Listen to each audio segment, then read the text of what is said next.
ലോകം മുഴുവൻ തനത് വൈദ്യത്തിലേക്കും അവരവരുടെ സംസ്കാരത്തിലേക്കും മടങ്ങി ഉത്തരങ്ങൾ തേടുകയാണ്. എന്നാൽ നമ്മുടെ സമൂഹം വളരെയധികം യാന്ത്രികമാവുകയും കച്ചവടത്തിന് കൂടുതൽ പ്രാധാന്യം നൽകുകയും ചെയ്യുന്നു. അതുകൊണ്ട് തന്നെ നമ്മുടെ സമൂഹത്തിൽ രോഗങ്ങളും കൂടുന്നു.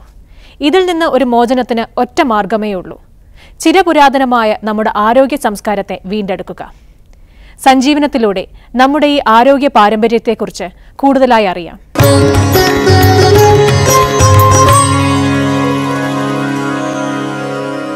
മാഗ്നറ്റുകളെക്കുറിച്ച് നമുക്കെല്ലാവർക്കും അറിയാം.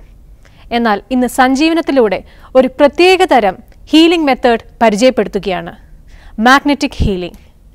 ഇത് നമുക്ക് പരിചയപ്പെടുത്തുന്നത് തൃശ്ശൂരിലുള്ള ഫാദർ ആന്റോ ഇടക്കല്ലൂർ.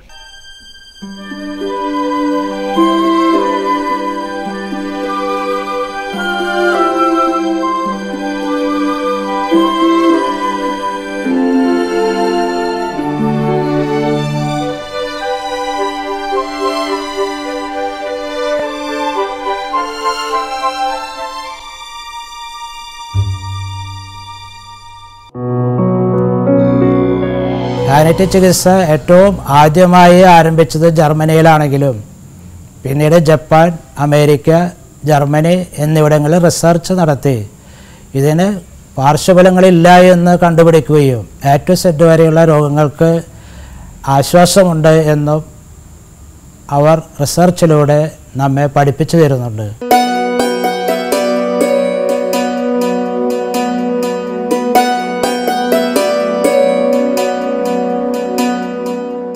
നമ്മൾ പ്രധാനമായും A to Z വരെയുള്ള പേരുകളുള്ള രോഗങ്ങൾ ഏതൊക്കെയാണെങ്കിൽ അതിനൊക്കെ പ്രതിവിധിയുണ്ട് എന്നാണ് ഗവേഷണങ്ങളിലൂടെ ഈ കണ്ട വർഷങ്ങളിലൂടെ മനസ്സിലാക്കിയിട്ടുള്ളത്. കാരണം രക്തചംക്രമണം ക്രമപ്പെടുത്തുമ്പോൾ രോഗം മാറുന്നു എന്ന് പറയുന്ന ഒരേ ഒരു വാചകം പഠിച്ചു കഴിയുമ്പോൾ നമ്മുടെ ശരീരത്തിൽ രക്തചംക്രമണം നടത്തുമ്പോൾ രോഗങ്ങൾ മാറുന്നതായിട്ട് മനസ്സിലാവുകയും ചെയ്യുന്നു. അതുകൊണ്ട് രോഗങ്ങൾക്ക് പേരിടുന്നത് ഓരോ കമ്പനിക്കാരാണെങ്കിൽ നമ്മൾ അതൊന്നും വകവയ്ക്കാതെ രക്തചംക്രമണത്തിന് കൂടുതൽ പ്രാധാന്യം നൽകിക്കൊണ്ട് ചികിത്സിക്കുമ്പോൾ A to Z വരെ പേരുകളുള്ള രോഗങ്ങൾക്ക് ആശ്വാസം കിട്ടുന്നതായിട്ട് കാണുന്നു. ട്രീറ്റ്മെൻറ്റിന് ഉപയോഗിക്കുന്ന കാന്തങ്ങളുടെ പേര് തെറാപ്യൂട്ടിക് മാഗ്നറ്റ് എന്നാണ്. ഇൻഡസ്ട്രിയൽ പർപ്പസിന് ഉപയോഗിക്കുന്ന മാഗ്നറ്റുകൾ ഇൻഡസ്ട്രിയൽ പർപ്പസായിട്ടുള്ള മാഗ്നറ്റുകളാണ്. അവ തുരുമ്പെടുക്കാനും ആ തുരുമ്പ് ശരീരത്തിൽ ദോഷങ്ങളുണ്ടാക്കാനും സാധ്യതയുള്ളതിൻ്റെ പേരിൽ മാർക്കറ്റിൽ കിട്ടുന്ന മറ്റെല്ലാ മാഗ്നറ്റുകളും ഉപയോഗിക്കാനായിട്ട് പാടില്ല. തെറാപ്യൂട്ടിക് മാഗ്നറ്റിൽ ഉപയോഗിക്കുകയാണെങ്കിൽ അതിന് പാർശ്വഫലങ്ങളില്ല. ഇത് താഴെ വീണ് കഴിഞ്ഞാൽ ഫ്രജൈലാണ്, പൊട്ടിപ്പൊടിഞ്ഞു പോകും. പച്ചിരുമ്പ്, ഉരുക്ക് എന്നിവയിലുണ്ടാക്കുന്ന മാഗ്നറ്റുകളാണെങ്കിൽ ഒരു കാരണവശാലും പൊട്ടുകയില്ല, അത് തുരുമ്പെടുക്കുകയും ചെയ്യും, പാർശ്വഫലങ്ങളുള്ളതായിട്ടും കാണുന്നു. അതുകൊണ്ട് വീടുകൾ തോറും വിൽക്കുന്ന കാന്തങ്ങളോ മാർക്കറ്റിൽ മറ്റു സ്ഥലങ്ങളിൽ കിട്ടുന്ന കാന്തങ്ങളോ നമ്മളിതിനെ ഉപയോഗിക്കാൻ പാടില്ല. തെറാപ്യൂട്ടിക് മാഗ്നറ്റ് എന്ന് പറയുമ്പോൾ നമ്മുടെ ശരീരത്തിലെ ഓരോ ഭാഗത്തേക്കും ആവശ്യമായ വിധത്തിൽ അത് ക്രമീകരിച്ചിരിക്കുകയാണ്. ഇതിൻ്റെ ഉള്ളിൽ മാഗ്നറ്റുകൾ കൺസെൻറ്റ് ചെയ്തിരിക്കുകയാണ്. ഇപ്പോൾ ലിവർ ഭാഗത്ത് കൊളസ്ട്രോളാണ് ഉണ്ടാകുന്നതെങ്കിൽ ആ മാഗ്നറ്റുകൾ ലിവർ ഭാഗത്ത് വെച്ച് കെട്ടിക്കൊടുക്കുന്നു. പ്രമേഹമാണുള്ളതെങ്കിൽ അത് പാൻക്രിയാസ് ഭാഗത്താണ് അഫക്റ്റ് ചെയ്യുന്നതിനാൽ പാൻക്രിയാസ് ഭാഗത്തേക്ക് അത് വെച്ച് കെട്ടിക്കൊടുക്കുന്നു. ഒബേസിറ്റി ആണെങ്കിലും അത് ലിവർ ഭാഗത്ത് തന്നെയാണ് അപ്ലൈ ചെയ്യുന്നത്. നടുവേദനയ്ക്കാണെങ്കിൽ അത് ബാക്ക് വശത്ത് മാഗ്നറ്റ് വരത്തക്ക വിധത്തിൽ വെച്ച് കെട്ടിക്കൊടുക്കുന്നു. അതിൽ 12 മാഗ്നറ്റുകളാണുള്ളത്. എല്ലാറ്റിലും 12 ആവണമെന്നില്ല. ഡബിൾ 24 മാഗ്നറ്റ് ഉള്ളതുണ്ട്. അങ്ങനെ പല സ്ട്രക്ചറുകളുള്ള മാഗ്നറ്റുകൾ, ബെൽറ്റുകളുണ്ട് എന്നുള്ളതാണ്. ചിലപ്പോൾ 2 മാഗ്നറ്റ് മാത്രമായിരിക്കും, ചിലപ്പോൾ രോഗിയുടെ ആവശ്യമനുസരിച്ച് തയ്ച്ചു കൊടുക്കുന്നത്. ശരീരത്തിൻ്റെ അവയവങ്ങളുടെ ഭാഗം കണക്കിലെടുത്താണ് മാഗ്നറ്റുകളുടെ എണ്ണം കൂട്ടുകയും കുറയ്ക്കുകയും ചെയ്യുന്നത്. പ്രധാനമായും തടി കൂടുതലുള്ളവർക്കാണെങ്കിൽ കൂടുതൽ മാഗ്നറ്റ് ആവശ്യമായിട്ട് വരും. മെലിഞ്ഞവർക്ക് കുറച്ച് മാഗ്നറ്റ് ആവശ്യമായിട്ട് വരും. അതിൻ്റെ പവർ കൂടുകയോ കുറയുകയോ ചെയ്യാതിരിക്കുന്നതിന് വേണ്ടി രോഗിയെപ്പറ്റി പഠിച്ചറിഞ്ഞ് മാഗ്നറ്റോളജിസ്റ്റ് അത് നിർദ്ദേശിച്ച വിധത്തിൽ ബെൽറ്റുകൾ തയ്ച്ചു കൊടുക്കുകയാണ് ചെയ്യുന്നത്. ശരീരത്തിൽ കാന്തം എങ്ങനെ പ്രവർത്തിക്കുന്നു, രോഗശമനം ഉണ്ടാകുന്നു എന്നുള്ള ചോദ്യം രോഗികളിൽ നിന്ന് സ്ഥിരമായി ഉണ്ടാകുന്നുണ്ടെങ്കിൽ അത് വളരെ ലളിതമായി അവതരിപ്പിക്കുകയാണ് ഈ ബോർഡിലൂടെ ചെയ്യുന്നത്. മനുഷ്യ ശരീരത്തിൻ്റെ അനാട്ടമി ചിത്രീകരിച്ചിരിക്കുന്ന ഈ ചിത്രത്തിൻ്റെ അടിഭാഗത്ത് കാലിൻ്റെ അറ്റത്ത് പോലും കാന്തം തൊട്ടില്ല എന്ന് കാണിക്കുമ്പോൾ ശരീരത്തിൻ്റെ എല്ലാ അവയവങ്ങളിലേക്കും ആ കാന്തിക തരംഗങ്ങൾ എത്തുന്നു എന്നതിൻ്റെ വിശദീകരണമാണ് ഇതിലൂടെ ചെയ്യുന്നത്. കാലിൻ്റെ അടിയിൽ വെച്ചാൽ തന്നെ തലയിലേക്ക് പവറെത്തുന്നു, കണ്ണിലേക്ക് പവറെത്തുന്നു, കിഡ്നിയിലേക്ക് പവറെത്തുന്നു, ഹൃദയത്തിലേക്ക് പവറെത്തുന്നു, ആമാശയത്തിലേക്ക് പവറെത്തുന്നു. ഇങ്ങനെ ശരീരത്തിൻ്റെ എല്ലാ അവയവങ്ങളിലേക്കും രക്തചംക്രമണം ഉണ്ടാക്കി കൊടുക്കുവാൻ ഇത്തരം ചികിത്സയ്ക്ക് സാധിക്കുന്നുണ്ട് എന്നുള്ളതാണ്. ഇവിടെ മാഗ്നറ്റുകൾ എത്ര നാൾ ഉപയോഗിക്കുമെന്നതിന് രക്തപരിശോധനയുടെ അളവ് നോക്കിയിട്ടാണ് മനസ്സിലാക്കുന്നത്. ഇപ്പോൾ ചിലർക്ക് ഒരാഴ്ച കൊണ്ട് തന്നെ പ്രമേഹം കുറഞ്ഞതായിട്ട് അനുഭവപ്പെടുന്നുണ്ട്. എന്നാൽ പ്രമേഹത്തെ സംബന്ധിച്ചിടത്തോളം പാൻക്രിയാസ് പാരഞ്ചൈമ പോലുള്ള സ്കാൻ റിപ്പോർട്ടാണുള്ളതെങ്കിൽ 1 മാസം 2 മാസം ഒക്കെ ചിലപ്പോൾ എടുത്തു വന്ന് വരും. ഇതുപോലെ തന്നെയാണ് കൊളസ്ട്രോളിൻ്റെ കാര്യവും. ആ രോഗത്തിൻ്റെ ഗൗരവം അനുസരിച്ച് രക്തപരിശോധനയോ സ്കാനോ നടത്തിയതിന് ശേഷമാണ് അതിൻ്റെ ഡ്യൂറേഷൻ നിശ്ചയിക്കുന്നത്. അല്ലാതെ 5 ദിവസം കെട്ടിയപ്പോൾ മാറുമെന്ന് പറഞ്ഞ് രോഗിയെ പ്രലോഭനത്തിൽ ഏർപ്പെടുത്താൻ പാടില്ല. വാർദ്ധക്യ സഹജമായ രോഗങ്ങളിൽ വളരെയേറെ പ്രാധാന്യമുള്ളതാണ് വെരിക്കോസ് വെയിൻ. കൂടുതൽ നേരം നിന്ന് ജോലി ചെയ്യുന്ന അധ്യാപകർക്കും നിന്ന് ജോലി ചെയ്യുന്ന മറ്റ് ആളുകൾക്കും ഹാർട്ട് പമ്പ് ചെയ്യുമ്പോൾ താഴേക്ക് പോയ രക്തം തിരിച്ചു വരാതെ വരുന്ന ഒരു സാഹചര്യത്തിൽ കാലിൽ തന്നെ തടിച്ചു കിടക്കുകയും ആ തടിച്ചു കിടക്കുന്ന രക്തം മുകളിലേക്ക് എത്താതെ വരികയും ചെയ്യുമ്പോൾ കാലിൽ ചൊറിച്ചിൽ അനുഭവപ്പെടുന്നു, കാലിലുള്ള ഞരമ്പുകൾ തടിക്കുന്നു. അതിനെ മാറ്റുവാനായിട്ട് പലരും സർജറിയാണ് നിർദ്ദേശിക്കുന്നതെങ്കിൽ നമ്മൾ ആ കാലിൽ മാഗ്നറ്റ് വെച്ച് കെട്ടി കൊടുക്കുകയാണ് ചെയ്യുന്നത്. അപ്പോൾ കാലിൽ മാഗ്നറ്റ് വെച്ച് കെട്ടി കൊടുക്കുമ്പോൾ ആ കാലിൽ രക്തചംക്രമണം ഉണ്ടാകുന്നു.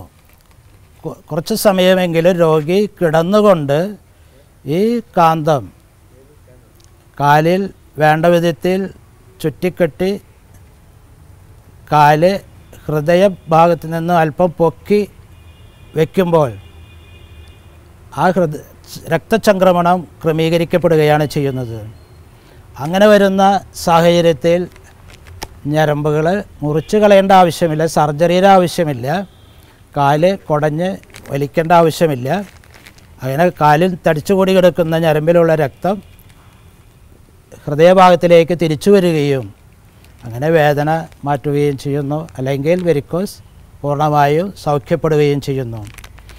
ഇത് ഹൈ പവർ മാഗ്നറ്റ് എന്ന് പറയും. ഏറ്റവും കൂടുതൽ പഴക്കമേറിയ രോഗികൾക്ക് വേണ്ടി ഇത് ക്രമീകരിച്ചിരിക്കുന്നു. പോളിയോ, അതുപോലെ തന്നെ തളർവാദം മുതലായ രോഗികൾക്ക് ഹൈ പവർ കാന്തങ്ങളാണ് ഉപയോഗിക്കുന്നത്. അതേസമയം തന്നെ സാധാരണ കണ്ടുവരുന്ന രോഗങ്ങൾക്കും ഇത് ഉപയോഗിക്കാവുന്നതാണ്. പക്ഷേ സമയം കുറച്ചാണ് ഉപയോഗിക്കുന്നത്. കൂടുതൽ സമയം തളർന്നുവാദ രോഗികൾക്കോ ഡിമെൻഷ്യ പോലുള്ള രോഗങ്ങൾക്കോ പോളിയോ പോലുള്ള രോഗങ്ങൾക്കോ ആണ് ഹൈ പവർ ഉപയോഗിക്കുന്നത്. ഈ കാന്തങ്ങൾ ആവശ്യാനുസരണം ഉപയോഗിക്കുവാനുള്ള നിർദ്ദേശങ്ങൾ എഴുതി കൊടുക്കുന്നു, അല്ലെങ്കിൽ അവർക്ക് പറഞ്ഞു കൊടുക്കുകയും ചെയ്യുന്നു. അപ്പോൾ അതിന് പവർ കുറഞ്ഞ കാന്തങ്ങളാണ് വീട്ടിലേക്ക് കൊടുത്തുവിടുന്നത്. ഹൈ പവർ കൊടുത്തു കഴിഞ്ഞാൽ ചിലപ്പോൾ അപകടങ്ങൾ ഉണ്ടാകാൻ സാധ്യതയുള്ളതിൻ്റെ പേരിൽ അത് ക്ലിനിക്കിൽ എത്തുന്നവർക്ക് മാത്രമാണ് ഉപയോഗിക്കുന്നത്. തലവേദനയുള്ള ആൾക്ക് ഈ കാന്തം നെറ്റിയിൽ വയ്ക്കുമ്പോൾ തലവേദനയ്ക്ക് ആശ്വാസമുണ്ടാകുന്നു. പെയിൻ കില്ലറൊന്നും കഴിക്കേണ്ട ആവശ്യമില്ല. ചുമയാണുള്ളതെങ്കിൽ ചുമ, പനി മുതലായവയ്ക്ക് ഇത് ഇവിടെയാണ് ഉപയോഗിക്കുന്നത്. അപ്പോൾ കുറേ അധികമായിട്ട് ആളുകൾ ആശുപത്രികളിൽ പനി പിടിച്ച് കിടക്കുന്നുണ്ടെങ്കിൽ അവർക്ക് തൊണ്ടയിലോ കക്ഷത്തോ ഈ കാന്തം വെച്ച് കൊടുക്കുകയാണെങ്കിൽ പകർച്ചവ്യാധി പോലുള്ള രോഗങ്ങൾക്ക് കൂടി ആശ്വാസമുണ്ടാകുന്നുണ്ട് എന്നാണ് കണ്ടുപിടിച്ചിരിക്കുന്നത്.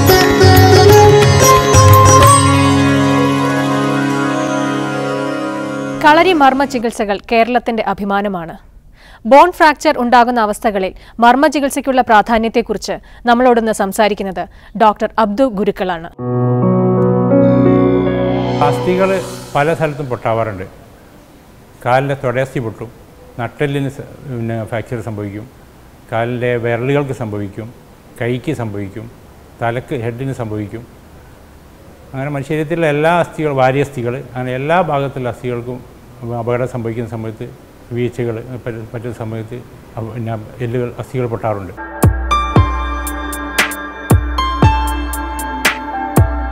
സാധാരണ യുവാക്കളെ സംബന്ധിച്ചിടത്തോളം ഏറ്റവും കൂടുതലായിട്ട് വന്നുകൊണ്ട് കൈയുടെ ബോണാണ് ഏറ്റവും കൂടി പൊട്ടുന്നത്. ക്രിസ്റ്റിൽ കൈ വീഴുന്ന സമയത്ത് കൈയാണ് ആദ്യം കുത്തിപ്പോകുന്നത്.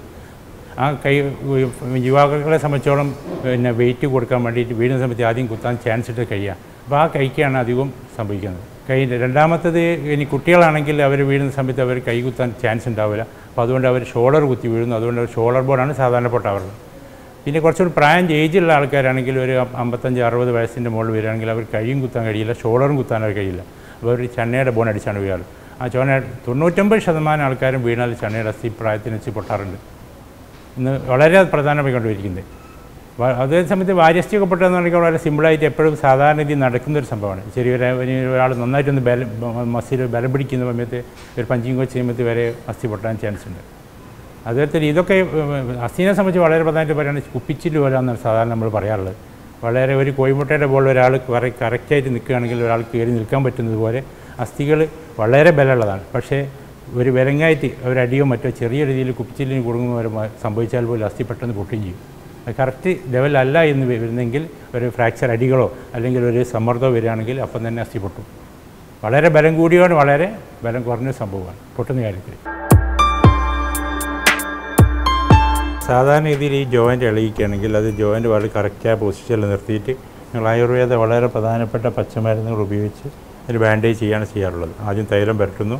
ഈ തൈലം പറ്റിയതിന് ശേഷം ആ കറക്റ്റ് പൊസിഷൻ റെഡിയാണോ നോക്കി റോഡി കറക്റ്റ് ഏത് ജോയിൻറ്റിലാണ് ഇളകിയിട്ടുള്ളത്, അതിൽ ജോയിൻറ്റ് തെറ്റിയിട്ടുണ്ടെങ്കിൽ ആ ജോയിൻറ്റിലാക്കിയതിന് ശേഷം ഞങ്ങൾ എന്താക്കുന്നതിന് വളരെ പ്രധാനപ്പെട്ട പച്ചമരുന്നുകൾ അരച്ച് റെഡിയാക്കിയതിന് ശേഷം അത് ബാൻഡ് ചെയ്യുന്നു. മറ്റ് ചികിത്സകളിൽ പ്ലാസ്റ്റർ ഇട്ടാൽ ഇതിന് പ്ലാസ്റ്റർ ഇടുന്നതിനേക്കാണ് ഞങ്ങൾ ഇതിന് വളരെ പ്രാധാന്യം കൽപ്പിക്കുന്നതെന്ന് വെച്ചാൽ ഒരു ജോയിൻ്റ് ഇളകിയ കഴിയും പ്ലാസ്റ്റർ ഇട്ട് കഴിഞ്ഞിട്ടാണെങ്കിൽ അത് 2 ആഴ്ചയോ 3 ആഴ്ചയോ കഴിഞ്ഞ് അല്ലെങ്കിൽ ഒരാഴ്ച കഴിഞ്ഞിട്ട് അത് അയച്ചു നോക്കൂ. അപ്പോൾ ആ സമയത്ത് ഈ പ്ലാസ്റ്റർ ഇടുന്ന സമയത്ത് ടൈറ്റ് ഉണ്ടാകുമെങ്കിൽ പിന്നീട് അത് ലൂസായി പോകും. അതുപോലെ തന്നെ ഈ കറക്റ്റ് പൊസിഷനിൽ രോഗിനെ സംബന്ധിച്ചോളം രോഗി രാത്രി കൈ വെക്കുന്ന പൊസിഷൻ റെഡി ആയിക്കോളുന്നില്ല. അതുപോലെ തന്നെ ചില ആൾക്കാർ കൈക്ക് തലച്ച് കിടക്കുന്ന ആൾക്കാരുണ്ടാവും. ആ പൊസിഷനിലൊക്കെ കൈയിൻ്റെ ജോയിൻറ്റുകൾ ഇളകിപ്പോവും. ഈ ഇളകിയ അതേ പൊസിഷനിൽ തന്നെ ആയിരിക്കും 2 ആഴ്ചയോ 3 ആഴ്ചയോ നിൽക്കുന്നത്. അപ്പോൾ അതിൽ വ്യത്യസ്തമായി ഞങ്ങളെ സംബന്ധിച്ചോളം ഞങ്ങൾ 1.5 വിട്ടോ അല്ലെങ്കിൽ 2 ദിവസം കഴിയുമ്പോൾ 3 ദിവസം കഴിയുമ്പോൾ അയച്ച് നോക്കുമ്പോൾ നമുക്ക് പൊസിഷൻ മാറിയാൽ നമുക്കത് കറക്റ്റ് അറിയാൻ കഴിയും. ഏത് പൊസിഷൻ മാറിയിട്ടുണ്ട്, അത് റെഡിയല്ല. അപ്പോൾ നമ്മൾ വീണ്ടും കറക്റ്റ് പൊസിഷനിലാക്കിയിട്ട് പിന്നെയും വീണ്ടും ബാൻഡേജ് ചെയ്യും.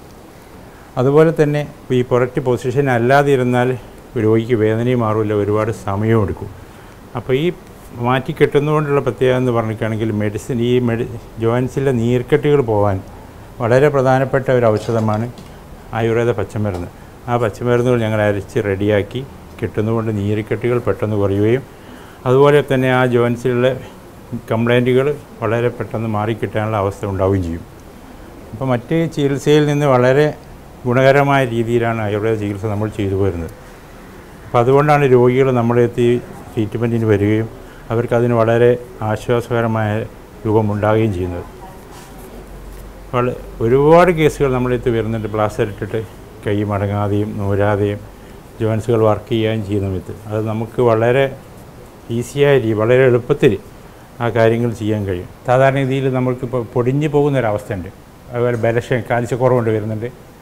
പിന്നെ ഇപ്പോൾ കുട്ടികളിൽ സാധാരണ കണ്ടുപോരുന്ന ഒരസുഖമാണ് പിന്നെ നമ്മൾ ഒരാളെ കൈ പിടിച്ചു ആ ഭാഗത്ത് പൊട്ടിപ്പോവുക, ഒരു കാല് പിടിച്ചു അവിടെ പൊട്ടിപ്പോവുക, എവിടെ തൊടുന്നു അവിടെയൊക്കെ പൊട്ടിപ്പോകുന്നൊരവസ്ഥ വരുന്നുണ്ട്. അത് സാധാരണ ഇന്നിപ്പോൾ വളരെ വിപുലമായ രീതിയിൽ കണ്ടുവരുന്ന സംഭവമാണ് കുട്ടികളിൽ സാധാരണയായിട്ട്. സാധ്യം ഫ്രാക്ചർ വന്ന സമയത്ത് ഇനിയിപ്പോൾ നമ്മൾ എവിടെ വെച്ച് ഒരു ഫ്രാക്ചർ സംഭവിച്ചോ നട്ടെല്ല് സംബന്ധമായി സംഭവിച്ച ഫ്രാക്ചറാണെങ്കിൽ ആളെ ഒരിക്കലും ഇരുത്താൻ പാടില്ല. അതേ സ്റ്റെപ്പ് തന്നെ കിടന്ന രീതിയിൽ തന്നെ ആളെ എടുത്തുകൊണ്ട് പിന്നെ സ്ട്രെച്ചറിലോ മറ്റോ എടുക്കുക. അതല്ലെങ്കിൽ 4 ആൾക്കാർ താങ്ങി പിടിച്ചുകൊണ്ട് ഒരു വണ്ടിയിൽ വെച്ച് അതേ രീതിയിൽ തന്നെ ഏതാണോ അടുത്തുള്ള ഹോസ്പിറ്റൽ അവിടെ എത്തിക്കുക. ഒരു വിദഗ്ധമായ നട്ടെല്ല് സംബന്ധമായി അറിയുന്ന ഒരു ഡോക്ടറെ കാണിക്കുക, അതിന് മറുപടി ചെയ്യുക. അപ്പോൾ ഞങ്ങളെ ആയുർവേദിയിൽ പഞ്ചകർമ്മതിയിൽ ഞങ്ങളെ സംബന്ധിച്ച് പറയുകയാണെങ്കിൽ ഇപ്പോൾ വളരെ പാരമ്പര്യമായിട്ട് ഞങ്ങൾ വളരെ ഭംഗിയായി ചെയ്യുന്നൊരു കേസാണ്. ഒരാൾ നട്ടെല്ല് പൊട്ടി, ഒരു സുഷ്ണ നാടി പൊട്ടി കേസാണെങ്കിൽ രോഗിനെ നമ്മുടെ ബെഡിൽ കൊണ്ടുവന്ന് കിടത്തിയാൽ അത് പൊട്ടിയിട്ടുണ്ടോ ഇല്ലയോ അത് ചതവാണോ നമുക്ക് വളരെ വ്യക്തമായ രീതിയിൽ നമ്മുടെ സ്പർശനം കൊണ്ടും പിന്നെ കൈ കൊണ്ട് തൊട്ട് നോക്കുക സ്പർശനം, പിന്നെ ആളെ പിന്നെ സംസാരം കൊണ്ട് നമുക്കത് രോഗിയിൽ നിന്ന് ലക്ഷണ സ്വഭാവം തന്നെ നോക്കിയിട്ട് തന്നെ വളരെയധികം ഭംഗിയായ രീതിയിൽ വിജയിതങ്ങൾ. പക്ഷേ ഞങ്ങളെ സംബന്ധിച്ച് ഞങ്ങൾ എക്സ്റേ എടുക്കുന്നുണ്ട്, MRI എടുക്കുന്നുണ്ട്, വിദഗ്ധമായ ചികിത്സയിലേക്ക് ഞങ്ങൾ നീങ്ങുന്നുണ്ട്. പക്ഷേ എങ്കിലും നമുക്ക് രോഗിയിൽ നിന്ന് തന്നെ നമുക്ക് ഒരു 90% നമുക്ക് മനസ്സിലാക്കാൻ കഴിയും. അപ്പോൾ നട്ടെല്ലിനെ സംബന്ധിച്ച് പറയുകയാണെങ്കിൽ നട്ടെല്ല് മനുഷ്യശരീരത്തിന് വളരെ പ്രധാനപ്പെട്ട ഒരു അവയവമാണ്. മനുഷ്യൻ്റെ നട്ടെല്ലും വൃക്ഷങ്ങൾക്ക് വേരും എന്നാണ് സാധാരണ ഇതിൽ ആയുർവേദം വളരെ വ്യക്തമായി പറയുന്നത്. അപ്പോൾ അതിൻ്റെ അടിസ്ഥാനത്തിൽ എന്ന് പറയുകയാണെങ്കിൽ ഒരു മരത്തിനെ സംബന്ധിച്ചുള്ള മരത്തിൻ്റെ വേരിന് താഴ്വേരിന് ഒരു കൊത്തു തുടങ്ങിയാൽ അത് 3-ാം ദിവസം എല്ലാം കൊമ്പിൽ നിന്ന് മേലെ കൊഴിയും, അത് ഉണങ്ങുന്ന അവസ്ഥയിലേക്ക് എത്തും. അതേ അവസ്ഥയിൽ തന്നെ മനുഷ്യശരീരത്തിന് നട്ടെല്ലിനെ സംബന്ധിച്ചും അതേ രീതിയിൽ തന്നെ ആയുർവേദം പ്രതിപാദിച്ചിരിക്കുന്നത്. മനുഷ്യശരീരത്തിനൊരു ക്ഷതം പറ്റിയാൽ അല്ലെങ്കിൽ സുഷുമ്നാ നാഡിക്ക് പൊട്ടുകുടുങ്ങിയാൽ അത് മനുഷ്യനെ സംബന്ധിച്ചോളം ഇതേ അവസ്ഥയിൽ ആ മരത്തിന് ഉപമിച്ച അതേ ഉദാഹരണം തന്നെയാണ് വളരെ കാലങ്ങളോളം ഒരു മനുഷ്യൻ ജീവനില്ലാതെ എന്ന് പറയാം, ആ പൊട്ടിയതിൻ്റെ കീഴ്പ്പെട്ട് ജീവനില്ലാത്ത അവസ്ഥയിലേക്ക് മാറുന്നതാണ് സുഷുമ്നാ നാഡി പൊട്ടിയ സംഭവത്തിൽ സംബന്ധിച്ച്. അപ്പോൾ വളരെ പ്രധാനമായിട്ട് ആയുർവേദം ഉണ്ടാക്കുന്നുണ്ട്. നട്ടെല്ല് സംബന്ധമായ കേസുകളിൽ മനുഷ്യൻ്റെ നട്ടെല്ലും വൃക്ഷങ്ങൾക്ക് താഴ്വേരെന്ന് വളരെ അർത്ഥബദ്ധമായിട്ട് പറയാൻ കാരണമുണ്ട്. ഒരു രോഗി നമ്മളടുത്ത് ഒരു കൈയുടെ അസ്ഥി പൊട്ടിയിട്ടോ ഇനി കാലിൻ്റെ അസ്ഥി പൊട്ടിയിട്ടോ നമ്മളടുത്ത് വന്നാൽ നമ്മൾ ആ രോഗീനെ ഫസ്റ്റ് തന്നെ നമ്മൾ പരിശോധിക്കുന്നു. അപ്പോൾ നമ്മുടെ കൈ കൊണ്ട് നമ്മൾ തൊട്ടാൽ നമുക്ക് അറിയാൻ കഴിയും ആ രോഗിൻ്റെ അസ്ഥി പൊട്ടിയിട്ടുണ്ടോ ഇല്ലയോ എന്നുള്ളത്. പൊട്ടിയ രോഗിയാണെങ്കിൽ നമ്മൾ ഉടനെ തന്നെ എക്സ്റേ എടുപ്പിക്കുന്നു. നമുക്ക് തന്നെ ബോധ്യപ്പെട്ടാൽ പോലെ രോഗിനെയും അവർക്കുള്ള ശുശ്രൂഷിക്കുന്ന ആൾക്കാരും അറിയണമല്ലോ. അതിൽ നമ്മൾ എക്സ്റേ കൊടുക്കുന്നു. എക്സ്റേ എടുത്ത് കൊണ്ടുവന്നതിന് ശേഷം നമ്മൾ ഇതാക്കുന്നു, രോഗീനെ ബാൻഡേജ് ചെയ്യുന്നു. ബാൻഡേജ് ചെയ്യുക എന്ന് പറഞ്ഞാൽ നമ്മൾക്ക് ആയുർവേദത്തിൽ ഇന്ന് മറ്റൊരു ചികിത്സയിലും ഇല്ലാത്ത രീതിയിലാണ് ആയുർവേദത്തിൽ പച്ചമരുന്നുകൾ എന്ന് പറയുന്നത്. ഈ പച്ചമരുന്നുകൾ വളരെയധികം അസ്ഥി സെറ്റാവാൻ സഹായിക്കുന്ന ഒരു സംഭവമുണ്ട്. അപ്പോൾ അതുകൊണ്ട് വളരെ വ്യക്തമായി കാട്ടുകളിൽ നിന്നും മറ്റും വളരെ വിലപ്പെട്ട വളരെ സമ്പത്തുള്ളതായ ഒരു ഔഷധമാണ് പച്ചമരുന്നുകൾ. അത് ഉപയോഗിച്ച് നമ്മളത് ഉണ്ടാക്കുന്നു. പിന്നെ കൈയിൻ്റെ അസ്ഥി ലെവലാക്കിയതിന് ശേഷം പിന്നെ സ്കെയിൽ വെച്ചിട്ട് മുളയുടെ അസ്ഥി കൊണ്ടുവന്നിട്ട് വളരെ ഭംഗിയായി ക്ലീൻ ചെയ്ത് അത് വൃത്തിയാക്കി അത് വളഞ്ഞു പോകാത്ത രീതിയിൽ വളരെ പിന്നെ ലെവൽ ചെയ്തതിന് ശേഷം ഉണക്കിയെടുത്ത് എന്നിട്ട് നമുക്ക് മുകളിൽ ഈ അസ്ഥി ഇവിടെയാണ് പൊട്ടിയതെങ്കിൽ ഇതിന് ലെവൽ ഒന്ന് വെക്കുന്നു, സൈഡിൽ ഇതിന് സപ്പോർട്ടായിട്ട് ഒന്ന് വെക്കുന്നു, 2 സൈഡിൽ ഈ ബോണ് തെന്നി മാറാതിരിക്കാൻ വേണ്ടി 2 സൈഡിൽ വെച്ച് ബാൻഡേജ് ചെയ്യുന്നു. അപ്പോൾ ആദ്യത്തെ ദിവസം നമ്മൾ ബാൻഡേജ് ചെയ്തു. അപ്പോൾ ഈ വന്ന രോഗിക്ക് ഫസ്റ്റ് തന്നെ നമ്മൾ കൈയിൻ്റെ വിരലൊന്ന് മടക്കാനോ നോർത്താനോ പറയാൻ കഴിയില്ല. എന്തുകൊണ്ട്? അസ്ഥിയുടെ പൊസിഷൻ കറക്റ്റ് അല്ലെങ്കിൽ കിട്ടില്ല, നേർവ് ക്ലിയർ ആവില്ല, ബലവും വരില്ല. അപ്പോൾ ആ സമയത്ത് നമ്മളത് കറക്റ്റ് ചെയ്തതിന് ശേഷം പിന്നീട് മടക്കാൻ പറഞ്ഞ രോഗിക്ക് എന്നറിയാം എനിക്കിപ്പോൾ വലിയ പ്രയാസമില്ല, രോഗിക്ക് തന്നെ തോന്നുന്ന അനുഭവമുണ്ടാവും. അത് കറക്റ്റ് ലെവൽ വന്നതിൻ്റെ ഒരു ലക്ഷണ സ്വഭാവം കൂടിയാണ്. അപ്പോൾ ആ ഫസ്റ്റിൽ നമ്മൾ മരുന്ന് വെച്ച് ബാൻഡേജ് ചെയ്യുന്നു. ബാൻഡേജ് ക്ലിയർ ആക്കിയതിന് ശേഷം നമ്മളൊരു സിരിങ് ഇട്ട് ഞാൻ രോഗി ഇളകാത്ത രീതിയിൽ വെക്കുന്നു. അടുത്ത ദിവസം ഫസ്റ്റ് ഡേറ്റിലാണെങ്കിൽ നമ്മൾ ആയുർവേദത്തിൽ നമ്മൾ ചെയ്യുന്നത് അല്ലെങ്കിൽ ബാൻഡേജിൽ ഞങ്ങൾ ചെയ്യുന്നത് പിറ്റേ ദിവസം വരാൻ വേണ്ടി പറയും. അപ്പോൾ രോഗിനെ സംബന്ധിച്ചോളം വേദന കൂടുതലുണ്ടാവും. നാളത്തെ ദിവസത്തേക്ക് ഫസ്റ്റിൽ 1-2 ദിവസമാണ് വേദന ഉണ്ടാകുന്ന ടൈമിൽ. അപ്പോൾ അത് നമ്മളൊന്ന് ബാൻഡേജ് ഒന്ന് മാറ്റി വെച്ച് കട്ടിയാൽ തന്നെ വളരെ ആശ്വാസം കിട്ടും. അങ്ങനെ 1-2 ദിവസം ഡെയിലി വന്നു, പിന്നെ 1.5 വിട്ട് വന്നു, പിന്നെ 4 ദിവസം കൂടുമ്പോൾ പിന്നെ ആഴ്ചയിൽ ഇങ്ങനെ നീട്ടി അസ്ഥി സെറ്റാവുന്ന ഒരു ടൈമുണ്ട്. അതെല്ലാ ശരീരത്തിനും ഒരുപോലെ അല്ല.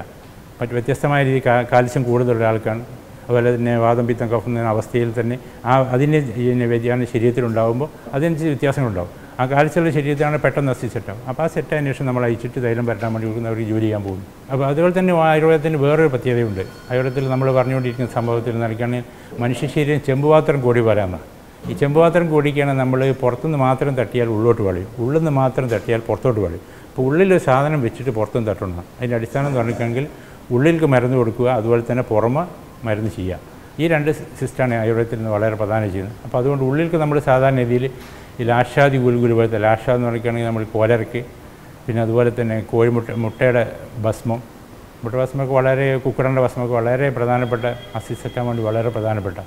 അതുപോലെ തന്നെ ത്രിഫല പോലത്തെ മരുന്നുകൾ വെച്ച് അതുപോലെ തന്നെ പച്ചല വെച്ച് നമ്മൾ ബാൻഡേജ് പുറത്ത് ബാൻഡേജ് ചെയ്യുന്നു. അതുപോലെ ഉള്ളിൽ കഴിക്കാൻ അതേ സമയത്ത് തന്നെ രോഗിക്ക് നമുക്ക് കാൽസ്യം സപ്ലിമെൻറ്റുള്ള ഒരുപാട് മരുന്നുകൾ ആയുർവേദത്തിലുണ്ട്.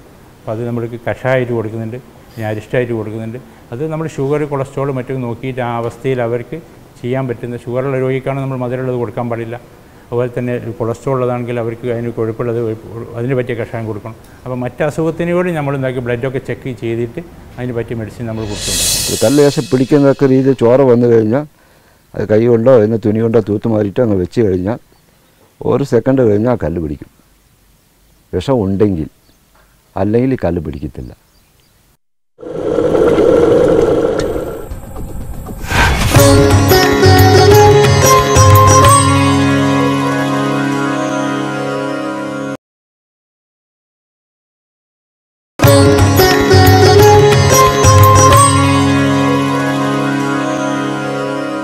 വിഷചികിത്സാ രംഗത്ത് നിരവധി ചികിത്സാ രീതികളുണ്ട്. അതിൽ പ്രധാനപ്പെട്ടതാണ് വിഷക്കല്ലുകൊണ്ടുള്ള ചികിത്സ.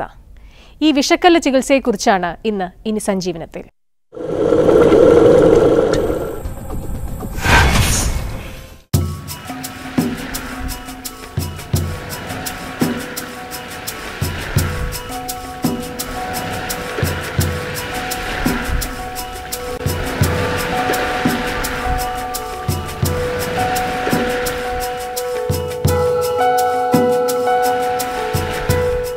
പാമ്പ് കടിച്ചു കഴിഞ്ഞാൽ അത് പാമ്പ് കടിച്ചതിൻ്റെ ഇത് അരിയത്തില്ല.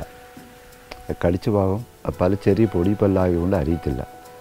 അതങ്ങനെ ലേശം എന്തെങ്കിലും ഒരു പിന്ന് വെച്ചിട്ട് ലേശം നെക്കി ആ കടിച്ച സ്ഥലം നെക്കിക്കഴിഞ്ഞാൽ വേദന ഉണ്ടാകും. അപ്പോൾ ചെറുതായിട്ടൊരു ചെറിയ രക്തം വരുന്ന രീതിയിൽ, ചുമ്മാ ചെറുതായിട്ടൊരു രക്തം വരുന്ന രീതിയിൽ ഇതെടുത്ത് വിട്ടിട്ട് ഈ കല്ല് വയ്ക്കരുത്. ഈ കല്ല് വെച്ച് കഴിഞ്ഞാൽ വിഷമുണ്ടെങ്കിൽ പിടിക്കും, അല്ലെങ്കിൽ പിടിക്കുകയില്ല. പിടിച്ചിട്ട് അത് അവർ രാത്രി ഉറങ്ങരുത്, കഞ്ഞി കുടിക്കരുത്. എങ്ങനെയായാലും നല്ല വിഷമാണെങ്കിൽ ഒരാഴ്ചയെങ്കിലും ആവും ഈ കല്ല് വീഴണമെങ്കിൽ, തന്നെ വീഴരുത്. അത് ഉറങ്ങരുതെന്ന് പറഞ്ഞു കഴിഞ്ഞാൽ ബ്ലഡ് കൂടുതലായിട്ട് ഇതാകും ഉറങ്ങിക്കഴിഞ്ഞാൽ. അപ്പോൾ ഉറങ്ങാതിരുന്നു കഴിഞ്ഞാൽ ഒന്നും അത്രയും ബ്ലഡ് വർക്കാവില്ല. അതുകൊണ്ടാണ് ഉറങ്ങാതിരിക്കുന്നത്. ഇപ്പോൾ പാമ്പ് കടിച്ചു കഴിഞ്ഞാൽ ഒരു അരമണിക്കൂർ കൈ ചെറുതായിട്ട് നീര് വയ്ക്കും. നല്ല പാമ്പാണ്. ഈ കട്ടുവിരീനെന്ന് പറഞ്ഞു കഴിഞ്ഞാൽ നീരേ വയ്ക്കത്തില്ല. കട്ടുവിരിയും പാമ്പിന് നീരേ വയ്ക്കത്തില്ല. മറ്റേ സാധാരണ പാമ്പ് കടിച്ചു കഴിഞ്ഞാൽ നീര് വയ്ക്കും. കണ്ണിൻ്റെ ഇതൊക്കെ മാറ്റം വരും. കണ്ണ് ഒരുപാട് നീല കളറായിട്ട് മാറ്റം, വിഷം കൂടുതലാണെങ്കിൽ. പാമ്പ് കടിച്ച ഭാഗത്ത് ചെറുതായിട്ട് ചോര വരുന്ന അളവുക്ക് ചെറിയ ചോര, കൂടുതൽ വരുന്നില്ല. അത് കല്ല് ലേശം പിടിക്കുന്നതൊക്കെ രീതിയിൽ ചോര വന്നു കഴിഞ്ഞാൽ അത് കൈ കൊണ്ടോ തുണി കൊണ്ടോ തൂത്ത് മാറിയിട്ട് അങ്ങ് വെച്ച് കഴിഞ്ഞാൽ ഒരു സെക്കൻഡ് കഴിഞ്ഞാൽ ആ കല്ല് പിടിക്കും. വിഷം ഉണ്ടെങ്കിൽ, അല്ലെങ്കിൽ ഈ കല്ല് പിടിക്കത്തില്ല. അങ്ങനെയാ വിഷമുണ്ടോ ഇല്ലയെന്ന് കണ്ടുപിടിക്കുന്നത്. അങ്ങനെ ഇത് കല്ല് കെട്ടി വയ്ക്കണം. ഈ രാത്രി കിടക്കുന്ന നേരത്ത് അയച്ചു വിട്ടേക്കണം. നമ്മൾ ബാത്റൂമിൽ എവിടെയെങ്കിലും പുറത്ത് നടക്കുന്ന നേരത്ത് കെട്ടി വയ്ക്കണം. അല്ലെങ്കിൽ ഇത് വീണ് കഴിഞ്ഞാൽ കണ്ണിന് അറിയത്തില്ല. അതുകൊണ്ടാണ് കെട്ടി വയ്ക്കുന്നത് ഈ കല്ല്. എന്നിട്ട് അവർ പുറത്തിറങ്ങുന്നില്ല. ബാത്റൂം അവിടെ പോകുന്ന സമയത്ത് ആ സമയത്ത് മാത്രം കെട്ടി വയ്ക്കുന്നത്.